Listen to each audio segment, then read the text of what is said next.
Hi, and thanks for tuning in to This Week in East Brunswick, East Brunswick's own magazine-style news and information program. Today we look at two services in town, garbage collection and recycling. Township Administrator Gregory Fehrenbach will discuss the new garbage hauling contract with Paula Durant. Then, Cindy Jablanowski will talk about the Township's recycling program. Our regular features will include consumer information from Adrian Eisner, today offering tips on selecting a long-distance telephone carrier. Mike Mansfield will have more pet and animal care advice. And we'll end with our Township Council review, a brief look at Monday's Township Council action meeting. First, here's next week's Channel 8 lineup. Monday begins with Look Great, Feel Great, and an interview with Dr. Eli Osmond on the psychology of weight control. That's at 10 a.m. on Monday. Target at 10:30 concentrates on the problem of teenage suicide with Mary Sillip and Trudy Mark of South Amboy Hospital's outreach and mental health programs. Tuesday, the theme of mental health continues as Ken Shalhoub discusses trends in modern psychotherapy with Dr. Janice Bashi on Let's Talk Health. That's at 7:30. Tuesday at 8 p.m., Paul Hansen talks about real estate limited partnerships with Art Ashoff on You and Your Money. Wednesday evening features a look at a unique daycare program located at the East Brunswick High School. And we'll be back Thursday at 7 and 8 with more news and information on This Week in East Brunswick. Now let's join Paula Durant for part 2 of our interview with Township Administrator Gregory Fehrenbach. I know that one of the first things on your desk when you came to work, and as somebody in the community who was aware of this, I felt, oh, poor man, was the garbage. Was the East Brunswick's contract with BFI, who was the garbage haulers for 2 years or 3 years, I believe, expired. And BFI indicated that they were not interested in renewing, so that it became necessary for the community to seek out another, to bid the job and seek out another hauler who would do the pickup, and that this was all transpiring as you came to work. Yes. And that sort of negotiation goes with the territory, but it isn't always simple. I would say, as a resident in the community, aware of this, that the transition was very smooth. It just seemed like Friday we had blue trucks and Monday we had red trucks, and there was relatively no change in the quality of the service that was delivered to the resident, at least that we can see. We did a lot of this, hoping that that would happen, but we also took certain actions to try to make sure that that was going to take place. David Weil, as the acting administrator, had put a lot of effort into making sure that the specifications clearly identified the kind of service we were looking for.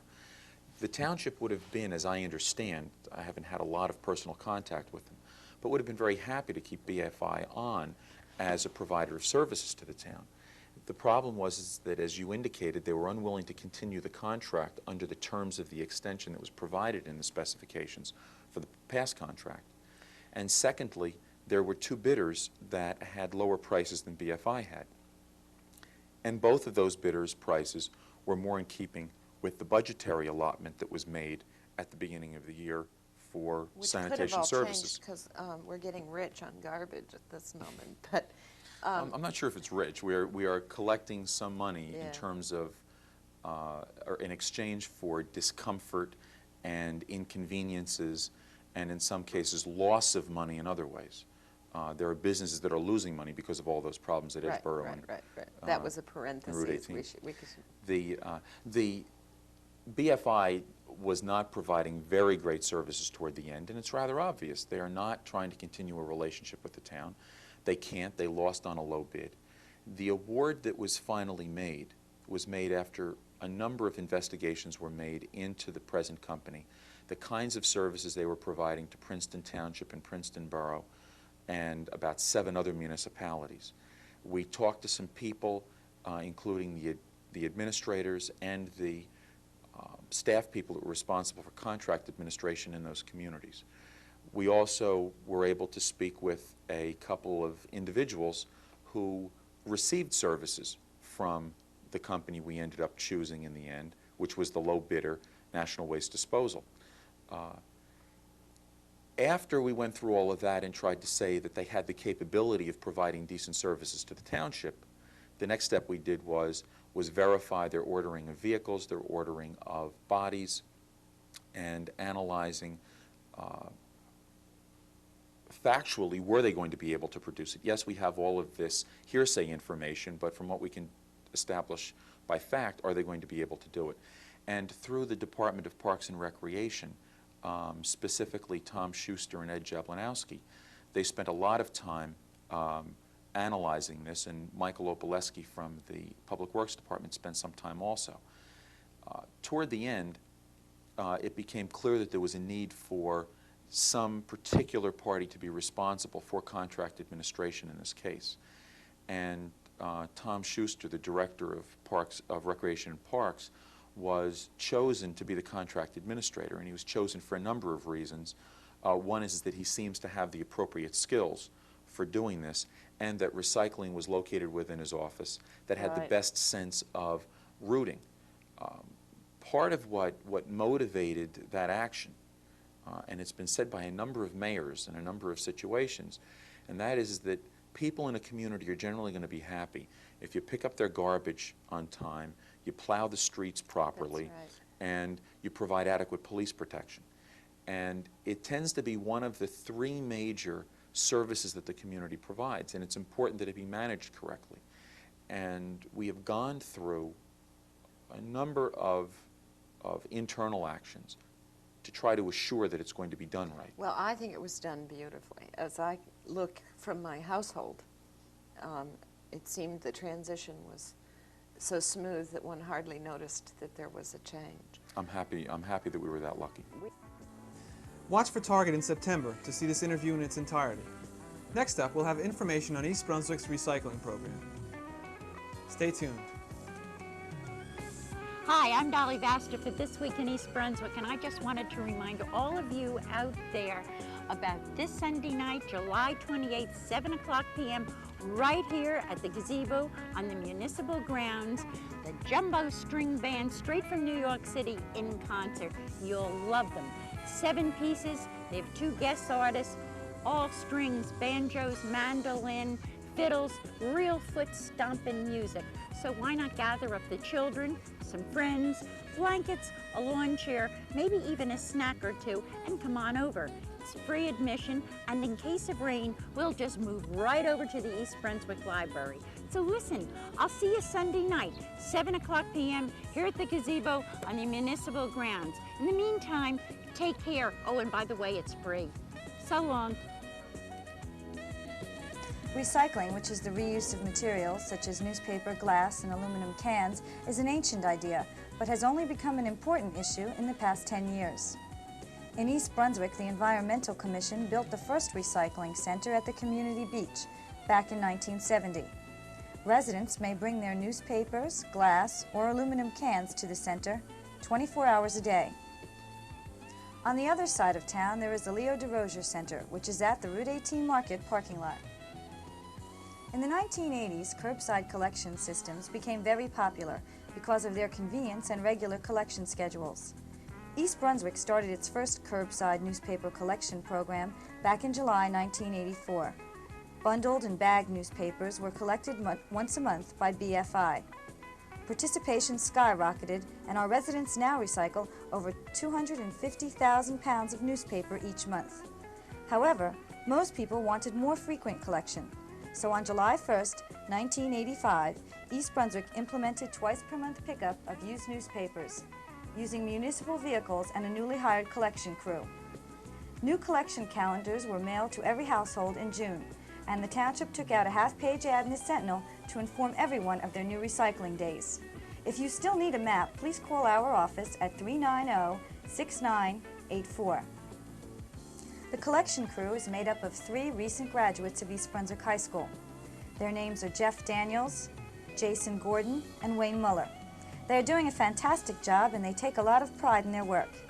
Each day they are given a collection map, and they check off the streets as they complete them. Collections start at 7:30 a.m. When the crew picks up the newspaper, they remove the paper bags in order to get the best price at the recycling plant. So it's better to tie up the newspapers in bundles because it saves time and money. Every newspaper collected in East Brunswick is made into fresh newsprint. In fact, the copies of the Star Ledger and Home News you have delivered to your home are probably made from recycled newspaper. The fibers may be used over and over again. Look at the calendar and note your collection dates. Or call the Office of Recycling at 6984. The Office of Recycling wishes to thank you for your continued support of our municipal recycling program. How do you do? I'm Special Officer Mike Mansfield, East Brunswick Animal Control. I'd like to take a couple minutes of your time today to inform you of the ordinances, township ordinances in reference to dogs. We have a leash law requiring all dogs to be on a leash when they're off their property. We have a license law which requires all dogs to be licensed in the township, and the license is to be attached to the dog. We have a pooper scooper ordinance that requires that all dogs be curbed and cleaned up after when you're walking them. Having quite a bit of problems in school grounds and parks where people are not cleaning up after their animals and creating health problems and safety hazards for the children on our school grounds. If you have any questions about the township ordinances, you can call me at the East Brunswick Police Department. If you have any ideas on what you would like to see on this show, you may also reach me there at 390-6960. Hello, and welcome to Consumer Aware. I'm Adrienne Eisner of the East Brunswick Consumer Affairs Office. As another step in the divestiture of AT&T, New Jersey Bell is now notifying its customers that the company is in process of changeover to an equal access system. Many people are confused as to what this actually means. Until now, when you dialed 1 plus the area code and number, you were dialing long distance and were utilizing the services provided by AT&T long distance lines. If you wanted to use another long distance carrier, you did this by dialing a series of digits, which would get you into the service of another company. This will no longer be the case with equal access. You will be asked to select the primary long-distance carrier of your choice. You will be able to choose from a number of companies that will be servicing this area. With pre-subscription, you will choose the company where you will have easy dialing to long distance by dialing 1 plus the area code and number. Other long-distance companies can also be used, but again, in order to use these, you will use a series of digits. Your decision on which company will be your primary long-distance carrier should be the result of time and effort spent in analyzing your phone needs. Analyze your calling needs and habits. There are certain factors that you should consider. The number of long-distance calls that you make each month, the length of each call, the places called, and the time of day called. Also, look at the special services that you use: operator assistance, credit cards, collect calls, third number dialing, and dialing assistance. Not all companies offer these features, and there may be different charges for these calls. You should call the long-distance companies and ask them to send you a brochure which describes their services. New Jersey Bell will supply a list of the long-distance carriers that service our area. Please be sure that you keep in mind certain important factors. Does the company service every city that you call? Does the company offer the services you need most and use very often? Check all the special features. Are there charges for credit cards? Will you get credit for wrong numbers? Can you make overseas calls? If you do not make a choice and indicate to New Jersey Bell what long-distance carrier you select, New Jersey Bell will make the selection for you. They will assign to you any one of the number of long-distance carriers that service our area. If you have any questions about selecting your primary long-distance carrier, please contact us at the East Brunswick Consumer Affairs Office. Our telephone number is 390-6954. We are in the office Monday through Friday in the Municipal Building. Thank you for joining me. on Consumer Aware. Please join us again next time. At Monday's Township Council meeting, shop owners from the Route 18 flea market showed up in force, responding to the suggestion that their lease for the building, currently owned by East Brunswick and leased on a long-term basis, was about to be transferred. The council went into closed session for 30 minutes while the standing room-only courtroom waited. Following the closed session, Councilman Louis Becker called for a resolution to hire the law firm of Evans, Colzer, Osborne, and Kreisman to handle lease negotiations rather than utilize the services of Township Attorney Bertram Bush. I see nothing wrong with all the money that this town spends to hiring a good law firm to see what can be done. Whether or not they can prevent a lease from being transferred, or whether or not this council wants to stop that, I don't know. Your attorney, I believe, wants to prevent the lease from being transferred, and he's a good lawyer, and I believe that he wouldn't say that unless he had some legal grounds.